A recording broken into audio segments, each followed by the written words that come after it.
What's up, y'all? So today we're delving into the topic of why most big YouTube fitness channels kind of suck. So I've identified 4 big factors: clickbait, content style, parasocial relationships, and monetization strategies. Now let's start with clickbait. Pretty much every big channel uses some degree of clickbait. I used to think that using clickbait was a good short-term strategy, and it was a bad long-term strategy. It's the idea that if you clickbait people, eventually they'll stop clicking when they feel like they've been deceived. However, I'm not actually sure if that's true. A lot of people seem to just keep clicking. They can't help themselves even when they know it's clickbait. And it's got to the point where many channels, they say not clickbait in parentheses, but then it's clickbait and people seem to be okay with it. It's become acceptable to deceive people. I'll give you 2 examples because I think this behavior should be called out directly. We shouldn't just say, people stop clickbaiting. We should say, this person is doing this and it's not good. Max Tuning. I used to like his content a lot. I'm the kind of person, if I feel like you're deceiving me, if I feel like you're clickbaiting me, I'm out. I'm fucking done. I'm out. His 4th most recent video, this is my final YouTube video, not clickbait. It wasn't his final video.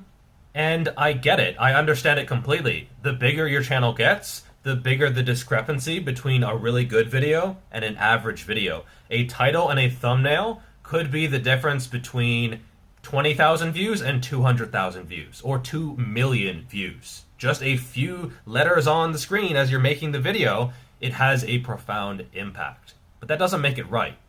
Another example, Ryan Humiston. Now, I'm not a huge fan of his already, but recently he's really gone down the clickbait path, which seems to happen to most YouTubers at some point. You won't believe this. You aren't special. This actually works. This changes everything. No one tells you about this. I was dead wrong about this. I almost killed him. This fixes everything. You want to know what this is, don't you? And so you click on the video, which is what the whole point is, right? Often big channels will use very, very similar thumbnails as well, with the face and like the, oh my god, unbelievable. Or, they'll have ass and titties in the thumbnail because that's what gets clicks. And you'll also see this with big channels where one video does really, really well, and then they notice that because we see all of the metrics and how well every single video does, and so they just keep making copies of that video. Sorry, bro, Jeremy Etier, he has like 6 or 7 videos on posture, and they do really, really well. The world called on the one man who could make a difference. When it happened again, the world called on him once more, and no one saw it coming 3 more times. Now, the one man who made a difference 5 times before is about to make a difference again. Posture 6. Here we go again. Again.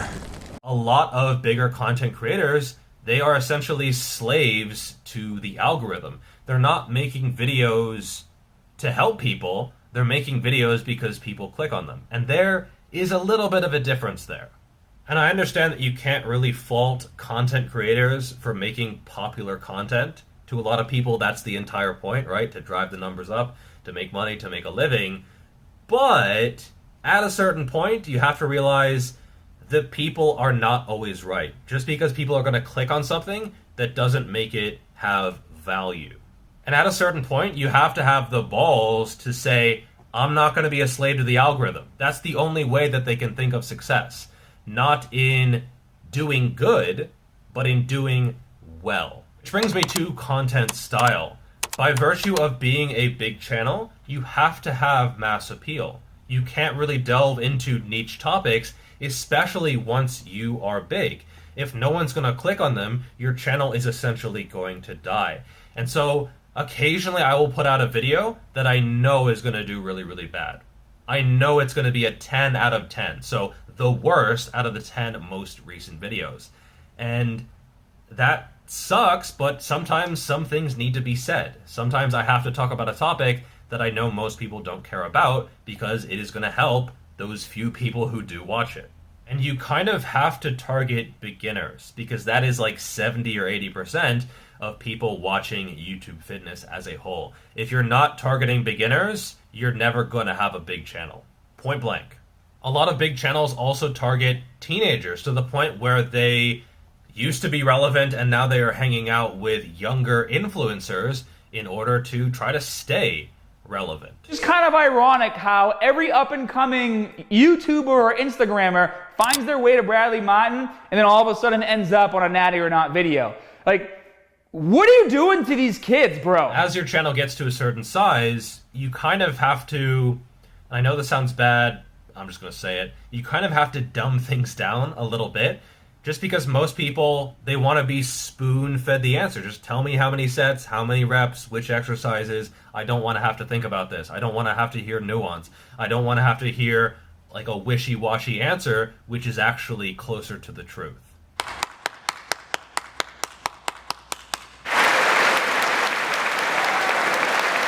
Now, one thing you could try to do is explain things on multiple levels. Geoff Nippert actually had a really good video on muscle growth where he explained things at 5 different levels. And this is good because you are giving a little bit of something to everyone and people can just sort of tune into the level that they are at. I think this is one good way to do it, but that does take more effort as a content creator. And I think most big channels won't really bother to delve that deep. I have noticed many big channels also purposefully create outrage or make absurd statements or comments in order to try to generate engagement and to push the video out even faster and further, to the point where some content creators intentionally get people's names wrong in order to get people correcting them or pissed off in the comments. It works. Sean Nalajowick, he's at it again. Sean Nalawani. Where are we disagreeing? It is also much more difficult for bigger channels to be creative because each upload matters more. If you have 100 subscribers, you don't have to have that much of a risk when you make a new style of content. But if you have 10,000, 100,000, a million, 10 million, it really puts you into this box of content creation where people subscribe for a reason and then you can't really go away from that style of content. So this is where you see some channels have 50 different arm videos on their channel because that's why people subscribe, damn it, and they're not going to watch anything else. It's also worth keeping in mind that typically the bigger the channel gets, the more entertainment seems to take priority versus education. And I realize my definition of suck and someone else's definition is going to be a little bit different.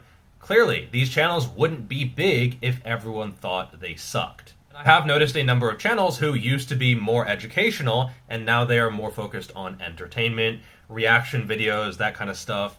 And those videos just tend to do better. If you ask people in a poll, do you like drama content? They'll be like, no, I would never click on that. Do you like educational content? Oh yeah, I love it. But then those videos tank. So what people say they will do and what they actually do are often not quite the same. Number 3, parasocial relationships. So a parasocial relationship is a one-to-many type of relationship. So it's not like your friend or your family member, anyone like that, where it's a two-way street. It's a one-way street. So you see this sometimes with celebrities. Someone's like, oh, Selena Gomez, wow, she really likes that. Why the fuck do you care about someone like that? I don't understand why people follow celebrities and like gossip magazines. It's stupid. And social media has only made this a little bit worse because you have this limited type of interaction with these fitness influencers. So let's all be clear. Your favorite fitness influencer probably doesn't give a fuck about you. Just being blunt, they don't know you exist. They don't like you, they don't hate you, they just don't, you're just nothing to them, right? Break the cycle, rise above, focus on science. And have you ever noticed that some fitness influencers will finish a video with like, love you guys? What? Don't cheapen the word love by using it to describe people you've never met before and you don't think about and mostly are just using to make you money. And these are often the same accounts that never respond to comments, and try to DM them. Go ahead, try to DM your favorite fitness YouTuber with over 1 million subscribers. They're not going to respond. Okay, and I know that because I get messages from people where I respond to, and they're like, oh my god, you're the only person who responded. And I get it, because it's very, very difficult to keep up with all these messages, and I've had to stop responding. Someone will be like, bro, how much volume should I do? And I'm just like, I can't, delete request. And it sucks, but that is the nature of having a big following. You just can't keep up with all the messages. And a lot of people in the fitness industry, they will cultivate this parasocial relationship and then use it to sell overpriced products or straight up exploit people. You know, these eating challenges, these vlogs, it seems very personal. It's not really personal. And I'm not saying it's wrong to cultivate a sense of relatability or intimacy through the camera. Like, it's part of creating content, and it's always going to be there. But I think it's important as someone who consumes fitness content to know what is happening and protect yourself from it. Because some people, they won't use this in a bad way. They won't misuse this, right? They'll be reasonable with how they treat their following, but not everyone will. And it's very easy to exploit people who think you're some kind of celebrity, and a lot of people will lean into this. They'll play into this, and that's not good. And social media is a sociopath's or psychopath's wet dream. You can curate everything that you want people to see. When you see something on someone's social media, 99 times out of 100, it's something they want you to see. Okay, so you're not actually seeing reality, you're seeing just this small little slice of their actual life. And yes, that includes like a vlog or an eating challenge. They can cut literally anything that they don't want you to see. And so when they have like a vulnerable moment, or it's like, oh, he's being so real, that is often just to seem relatable. Okay, and I'm not saying it's a bad thing, but I'm saying you should look at things from the perspective of the content creator, not just as a content consumer. Oh, he's so relatable. He posted a picture that wasn't photoshopped. A lot of people will have this larger-than-life character that they are playing. Them on screen is not the same as them in real life. It is profoundly different. I am different walking around in my daily life. I'm not as animated or excited because that's what keeps people watching. Don't be boring. That's the first rule of creating content. But some people take this to extremes. They start yelling at the camera. People say, oh wow, this is great. They get better watch time. Their channel starts to grow, and they just create this monster that has to be fed. And if they start talking normally again, people are like, yeah, that's not what I signed up for. Look at Liver King. He is playing a character. Liver King is the character. He's not really like that. That's just what you see on camera. And he's rewarded very lucratively to play that character. And you'll notice this with expert creep. So someone, when they get a big following, they're expected to have all the answers. And if someone asks them a question that isn't in their domain of expertise, they can't say, I don't know, because then people look at them not quite as highly. And it's tough for an expert, someone with a big following, to say, fuck, I don't know, I'm not a nutritionist or a dietitian or a physics person, physicist. Number 4, monetization strategies. Now, for a lot of content creators, they get into the fitness industry to help people. It starts as just a hobby. You know, they're just making videos. They want to talk about the things they're interested in, and they're not trying to sell you anything. They're not trying to, you know, have any kind of like discount code or affiliate links or anything like that. It starts from a very pure and wholesome place. What's up, people of the earth? Welcome to the video. Today I want to talk about failure. It starts with passion, and then they transition and cash in. And I can definitely speak from personal experience here. Things change when it is your job.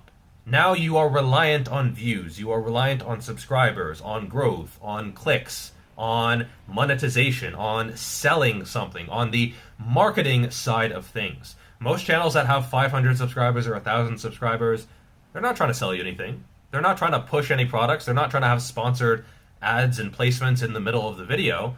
But most, not all, but most big channels, They do sponsored videos. They have their own products. They sell supplements. They are selling you something because it is their job.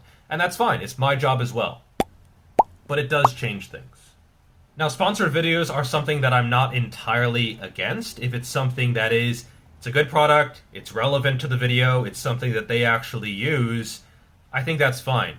But often it is something that I know they don't use because I got the same email last week and now they're making a video on it and they're like, I've used this for years. Really? And most fitness products suck. You know, I've gotten hundreds, possibly, no, not thousands, probably 400 to 600 sponsored video emails. Okay, I get a few each week, and I'm not impressed by most of them. Okay, because most fitness products suck. People are also becoming a little bit numb to the whole sales pitch thing. It used to be at the end of the video, so you watch the video, then you get the sales pitch. Fair enough. You gave some value, now you're getting some value. That doesn't work anymore because people just click away. Like they've watched the video, fuck off. Now it's at the middle. And actually it's shifting to more at the beginning of the video. So you open the video, sales pitch right away. And often these people have advertisements on the video as well. So it's basically you're watching an advertisement with other advertisements sprinkled in, and you might get some information if you're lucky.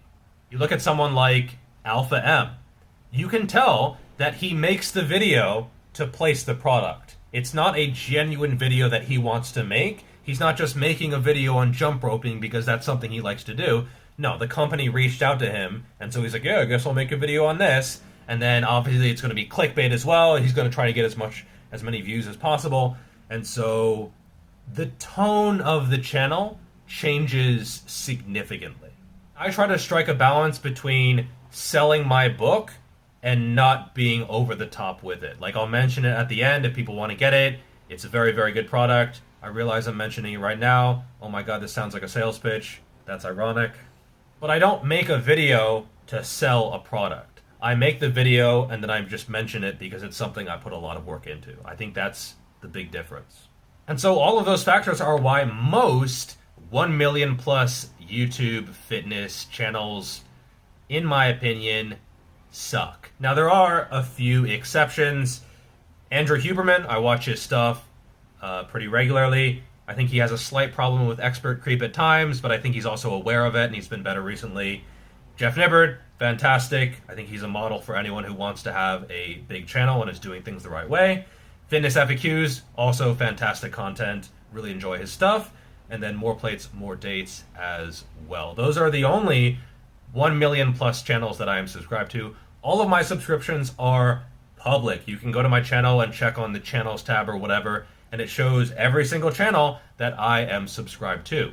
And a lot of them are smaller channels because those are the ones that have good information.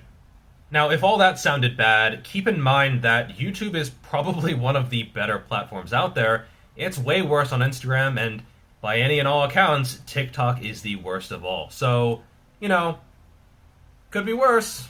So let me know what you think in the comment section down below. I still actually do read all comments.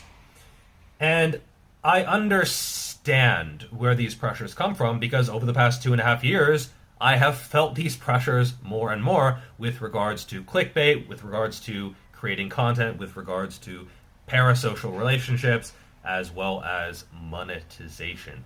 I get it. I understand. And a lot of these are somewhat inevitable to a certain degree. But that is all for this video, and I will see you in the next one. Peace.